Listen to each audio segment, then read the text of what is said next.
Salut à tous, on se retrouve aujourd'hui pour parler du Paris Saint-Germain ce mardi 24 septembre et on commence directement avec une info, tiens je l'avais dit avant-hier, dimanche j'avais dit que mardi, donc aujourd'hui le 24 septembre, le PSG allait dévoiler son troisième maillot, ça a été dévoilé ce matin, donc le Paris Saint-Germain et la marque Jordan, donc une marque partenaire avec Nike, dévoilent aujourd'hui leur nouveau maillot, le troisième maillot du PSG qui sera ce maillot que j'ai déjà présenté pas mal de fois, ce maillot de couleur rose et cette fois-ci c'est bien officiel, donc il est sublime, porté par Ousmane Dembélé, porté par Bradley Barcola. Donc qu'est-ce que vous en pensez de ce nouveau maillot? Moi par exemple une note sur 10, je partirais sur un beau 7,5 sur 10 bien sûr avec l'ensemble, le short de couleur noire, après je sais pas les chaussettes de couleur noire et rose, voilà, donc magnifique maillot, je sais pas quand il sera porté, prochain match c'est Rennes vendredi soir. Peut-être, ce sera peut-être l'occasion de porter bien sûr ce maillot, on verra. Donc voilà, concernant bien sûr ce nouveau maillot qui vient de sortir, il n'y a pas qu'un maillot, il y a toute la collection aussi autour de ce troisième maillot, comme le pull de couleur rose, un autre pull de couleur noire ou la veste, il y a bien sûr le maillot, il y a veste, il y a plein d'accessoires, en gros il y a même des casquettes, il y a des claquettes, il y a des chaussures, il y a tout là, vous pouvez tout retrouver les gars, c'est sur même la veste, le blouson, la doudoune on peut dire, donc vous pouvez tout retrouver sur la boutique officielle bien sûr du Paris Saint-Germain. Donc voilà, n'oubliez pas qu'il y aura toujours un quatrième maillot qui sera dévoilé, mais ça sera en janvier prochain. Et concernant, toujours avec les maillots de foot et un nouveau partenaire, donc Snip, je sais pas trop comment ça se dit, s'associe officiellement avec le Paris Saint-Germain en tant que nouveau partenaire officiel culture et communauté du club. Dans le cadre de cet accord, le logo Snip sera visible au dos des maillots de l'équipe masculine lors de tous les matchs de Ligue 1. Donc voilà, en gros les matchs de Ligue 1 maintenant il y aura ça,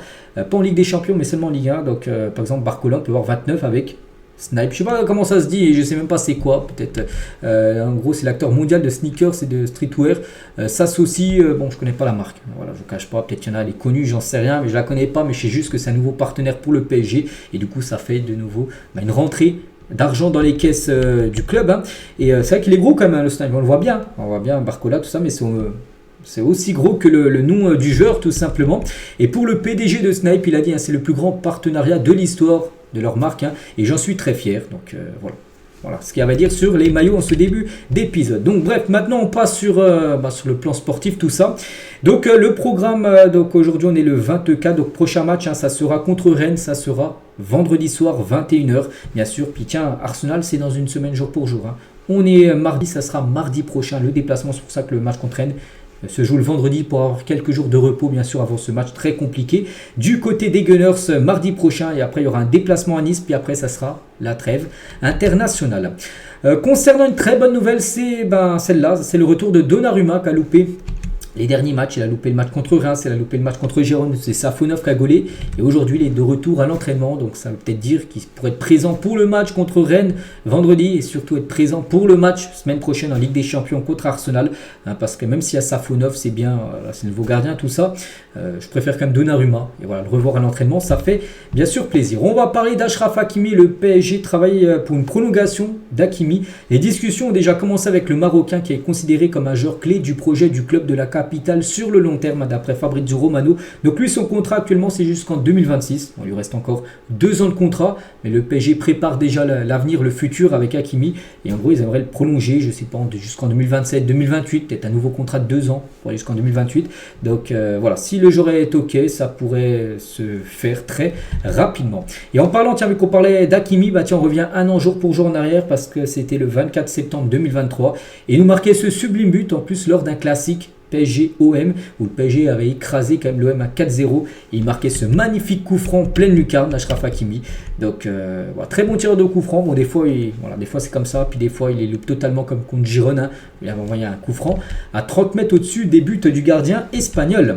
On continue, on va parler de Thiago Silva. Oui, il ne joue plus du côté de Paris, mais il a fait une interview, donc il a fêté 40 ans là, il y a quelques jours, Thiago Silva, et en gros le PSG a fait une interview avec l'ancien défenseur central du PSG. Donc on va revenir sur 5-6 déclarations de sa part. Tout d'abord, le PSG c'est très spécial pour moi, pour ma famille, j'ai essayé de tout donner pour ce club, c'est un club qui restera dans mon cœur toute ma vie, un club qui m'a marqué, mon passage à Paris m'a complètement changé et ma famille aussi.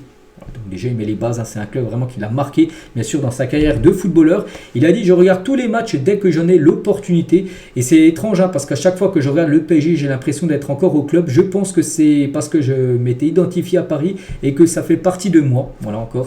Donc voilà, maintenant il joue, je crois, il joue plus à Chelsea. Hein, il a quitté l'Europe, il est reparti, je crois, c'est à Fluminense ou je sais plus, il est dans le championnat brésilien. Mais dès qu'il peut, voilà, il regarde les matchs du Paris Saint-Germain, bien sûr. Hein. Donc, ça a été la période la plus importante de ma vie en tant que joueur pro et en tant que père de famille. C'était magnifique. Je souhaite simplement le meilleur au club, aux supporters, à la ville. Le PSG, c'est magique et c'est magnifique. Hein. Il a parlé aussi du Covid, parce qu'il était là quand le Covid, souvenez-vous, c'était les matchs à huis clos, tout ça. Et malheureusement, le Covid ne m'a pas permis de dire au revoir aux supporters comme j'aurais aimé. Parce qu'en gros, il avait quitté le club et en gros, c'était quand c'était le Covid, donc il n'y avait pas de supporters, il n'a pas pu avoir en gros un match d'adieu, on peut dire, voilà, pour lui. Hein. Donc ça m'a beaucoup touché parce que j'ai tout donné pour le club. Alors recevoir cet hommage des supporters avant mon départ était très important et ça n'a pas pu être fait. Donc ce serait bien un jour, je ne sais pas, qu'ils reviennent, voilà, par exemple faire un coup d'envoi fictif pour recevoir bien sûr ce qu'il aurait dû recevoir quand il a quitté le club.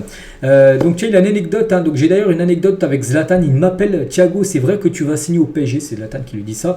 Et je lui réponds: oui, je viens de signer et après les JO. Mais pourquoi tu me demandes ça? Il me dit: parce que je vais à Paris aussi. Mais pas que c'était le PSG avait réussi à faire le gros coup. Thiago Silva à l'époque, hein, c'était quelle année? 2013 je crois, quand il était à Milan, il était considéré le meilleur défenseur du monde, hein. Puis voilà, il signe au PSG et en même temps, lors du même mercato, tu prends un autre joueur de l'AC Milan, Zlatan Ibrahimovic, qui débarque également à Paris. Deux recrues quand même de légende, hein, je pense. Pour supporters, enfin pour la plupart des supporters du PSG, tu leur mets le 11 de l'histoire des meilleurs joueurs du PSG. Tu mets, je pense, Thiago Silva en défense centrale. Et pour beaucoup, tu mets en numéro 9 Zlatan Ibrahimovic. Hein. Bon, tu peux peut-être penser à Cavani, Poletta, tout ça. Bon, moi, je partirais sur Zlatan, un joueur vraiment qui a marqué, hein, l'histoire totale du Paris Saint-Germain. Toujours avec Thiago Silva, donc la première fois que je me rends au centre d'entraînement, Ancelotti me dit: ici, on va faire de belles choses. Et il m'a parlé de Verratti. Il m'a dit: c'est un phénomène et je pense qu'il va beaucoup t'aider, surtout à la sortie du ballon. Et oui, on a pu voir, hein, ce qu'il a pu faire du côté de Paris, Marco Verratti. Et toujours avec Thiago Silva au PSG TV lors de cette interview. Hein, donc dans les grands moments, il y a évidemment mon but en prolongation contre Chelsea, désolé, à Stamford Bridge en 2015, qui nous permet de nous qualifier pour les quarts de finale. Et en plus, je crois que ce match-là, Zlatan avait pris un rouge. Le PSG avait joué à 10 contre 11 et le PSG était éliminé jusqu'à la fin de match. Il avait marqué un but de la tête. Je me souviens très bien de cette rencontre. Et du coup, le PSG avait éliminé Chelsea. Je me souviens de Chelsea, à un moment, 2015-2016, à chaque fois il y avait soit un huitième ou un quart, c'était contre Chelsea. À chaque fois c'était contre eux. Et là, bien sûr, ça a été un match d'homme, on peut dire, hein, de la part du PSG en plus. C'était là-bas, hein, du côté du stade de Chelsea. Et ça, regardez sur PSG Inside Actu, il a mis un pour vous: qui est le plus grand défenseur central du PSG? Il a mis 4 choix, donc Thiago Silva, Jean-Marc Pilorget, deuxième joueur le plus capé de l'histoire du PSG, n'oubliez pas. Derrière Marquinhos, hein, il met Marquinhos et Ricardo, donc voilà, 2200 votes à peu près. Et la plupart ont mis Thiago Silva. Voilà, c'est ce que j'ai mis aussi. Bon, après, j'ai pas trop connu Pilorget et Ricardo.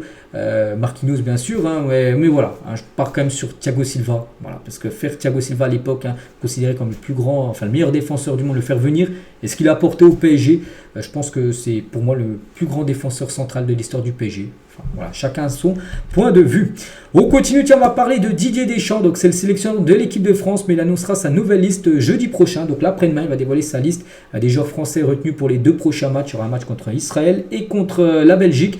Et ça se peut qu'il y a pas mal de Parisiens. On pense à Barcola, on pense à Dembélé, on pense à qui d'autre, on pense à Zeremri qui pourrait être appelé, Randal Colomwani, les 4 qui ont été appelés le mois de septembre. On verra s'ils seront appelés pour la prochaine trêve internationale. Et on finit aujourd'hui avec João Neves. C'est que Neves, depuis son arrivée, c'est quand même très fort. Et aucun joueur n'a plus de passes D, donc 5, ou de passes décisives par 90 minutes jouées que Neves. Hein. Donc en passe clé, les gars, c'est lui le premier en passe d'attendu. Je ne sais pas trop ce que c'est. Bref, il est premier. Passe en profondeur, il est deuxième. Action offensive, il est deuxième. Passe dans le dernier tiers du terrain, il est troisième. Et duel défensif gagné, il est quatrième. Donc voilà, magnifique joueur, bien sûr, hein, ce João Neves, hein, que maintenant, il est arrivé là il y a quelques semaines et tout le monde est satisfait, bien sûr, de son rendement. Donc voilà les gars, ce qu'on va dire aujourd'hui. J'espère que ça vous a plu. On se retrouve nous demain, bien sûr, demain mercredi pour le prochain numéro. Je vous souhaite une très bonne journée et à demain.